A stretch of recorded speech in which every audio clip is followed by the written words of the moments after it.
The mastermind of the Barak Valley online trading scam and the Assam's most wanted, Shakir Ahmed, has finally been brought to Shribhumi by the police.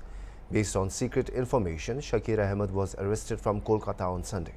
Shakir and his gang orchestrated a 400 crore trading scam in Barak Valley. Under the guise of trading, Shakir collected money from various parts of Barak Valley's 3 districts and went into hiding. Although he defrauded people of crores of rupees, the victims have not been able to file cases with the police. The Shribhumi police registered a suo motu case under number 44/2025 and initiated an investigation. However, one victim filed an FIR at Badarpur police station accusing 13 individuals under case number of 48/25. Later, the investigation was handed over to the Central Bureau of Investigation. যিটো online ট্ৰেডিঙক লৈ বহুত গাফিলতিৰ কিছুমান মানে হেৰি আহি আছিলে complain তাৰ বেচিছত আমাৰ বদৰপুৰ থানাত 8 তাৰিখে এটা কেছ ৰুজু হৈছিলে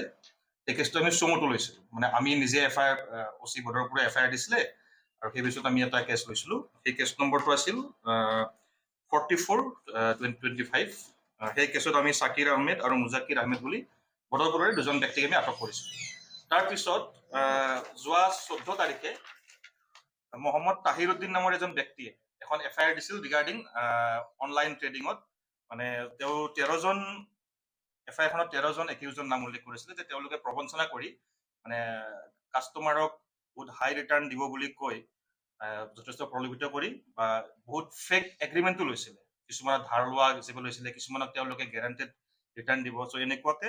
প্ৰলোভিত কৰি বহুত মানুহ তেওঁলোকে ঠগ প্ৰবঞ্চনা কৰিছিলে চ' সেই কেছটো আমি ৰেজিষ্টাৰ কৰিলোঁ এইটো কেছ নম্বৰ আছে 48/2025 under section 3162 subsection 2 318 then BNS 62 BNS আৰু বাটছ যিখন banning of unregulated deposit scheme যিখন এখন স্পেচিয়েল এক্ট আছে সেই এক্টৰ আণ্ডাৰত আমি কেছ ৰেজিষ্টাৰ কৰিলোঁ আৰু এই কেছৰ যিটো master mind main Muhammad Shakir আৰু তেখেতৰ ভাইটি মোহাম্মদ জবিৰ তেওঁলোক বহুত দিনৰ পৰা পলাতক হৈ আছিলে আমি যোৱাকালি আমি বহুত দিনৰ পৰা লাগি আছিলোঁ আমাৰ অচিত বদৰপুৰৰ নেতৃত্বত আমি human intelligence as well as technical intelligence analysis কৰি বহুত লাগি আছিলোঁ